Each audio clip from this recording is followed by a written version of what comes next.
বলেন তো এই যে লাইলাতুল বরাত আমাদের সামনে আসতেছে, এই লাইলাতুল বরাতটা এত দামি হওয়ার পিছনে একটাই মাত্র কারণ, এই রাত্রিতে উম্মতের এত গুনাহ মাফ করবে, আর পৃথিবীর অন্য কোন রাত্রিতে এত গুনাহ মাফ করবে না।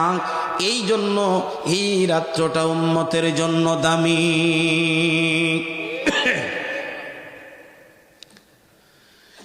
আম্মা জান আয়েশা সিদ্দিকা বলেন, আমরা 12 জন স্ত্রী, 12 জনের ঘরে নবী 12 দিন থাকতো। ওই রাত্রটা ছিল আমার, আমি আয়েশার ছিল। নবী আমার ঘরে আসে না, আসলেন আমি আয়েশা ঘুমিয়ে গেলাম। নবীজি আমার ঘুমের মধ্যে রাইখা নবীজি চলে গেলেন। আমি ভাবলাম নবী হয়তো অন্য কোনো স্ত্রীর ঘরে গেছে। সব বিবির ঘরে খুঁজলাম, কোনো বিবির ঘরে নাই। না পাওয়ার পরে খুঁজতে খুঁজতে আমি জান্নাতুল বাকিতে গেলাম। জান্নাতুল বাকিতে যাওয়ার পরে আমি দেখতেছিলাম আমার নবীজি এইভাবে দুটা হাত উপরে উঠাইয়া, এমন ভাবে তিনি উপরে উঠাইলেন, নিচ থেকে দুখানা বগল দেখা যাচ্ছিল, এত উপরে হাত উঠাইয়া চোখের পানিতে বুক ভিজিয়ে আল্লাহর নবী আরজ করতেছিলেন, আল্লাহ গো আমার উম্মতদেরকে মাফ করে দেন।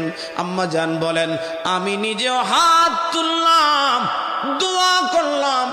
দোয়া করে আমার প্রাণের ভাইরা, আমি নিজেও দোয়া করলাম, হাত উঠাইলাম।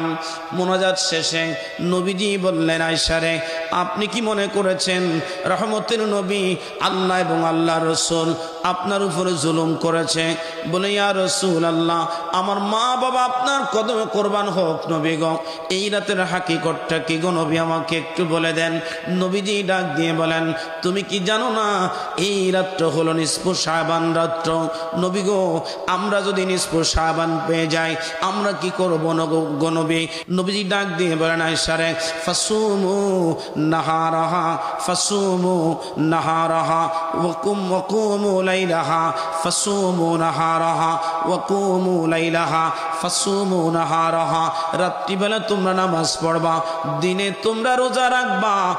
আর এই কারণে রোজা রাখবা কারণ বনি কলবের যেই পরিমাণ ভক্তি তারা পালন করে, ওই পরিমাণ উম্মতের গুনাহ লাইলাতুল বরাতে আমার আল্লাহ ক্ষমা করবে। একসাথে জবান খুলে বলা যাবে কি আল্লাহু আকবার? হয় না? আরো জোরে বলুন আল্লাহু আকবার। তাইলে লাইলাতুল বরাত নিয়া, নিসফু শাবান নিয়া কোনো দলাদলি না। কথা কোন দলাদলি আছে? লাইলাতুল নিসফু শাবান নিয়া, সবে বরাত নিয়া কোনো দলাদলি না। নবী বলছেন, ফাসুমু ফাকুমু লাইলাহা, রাত্রে তোমরা নামাজ পড়ো, ওয়াসুমু নাহারাহা, দিনের বেলা রোজা রাখো। নবী বলছেন, কিয়াম করো, নামাজ পড়ো, আর দিনের বেলা রোজা রাখো। আমরা কিয়াম করব, জিকির করব, নামাজ পড়ব, হাত্তা মাতলাইল ফজর, ফরজ ফজর পর্যন্ত এই রাত্রির ইবাদত আমরা করব। রাজি আছেন না? না, দুই হাত উঁচু করে বলেন, আছেন না? নাই? নারায়ে তাকবীর, নারায়ে রিসালাত। ওলি আল্লাহ যেখানে, কোরআন সুন্নাত যেখানে, মিলাদ কিয়াম যেখানে, নারায়ে তাকবীর। আল্লাহ কবুল করেন, বলেন আমিন।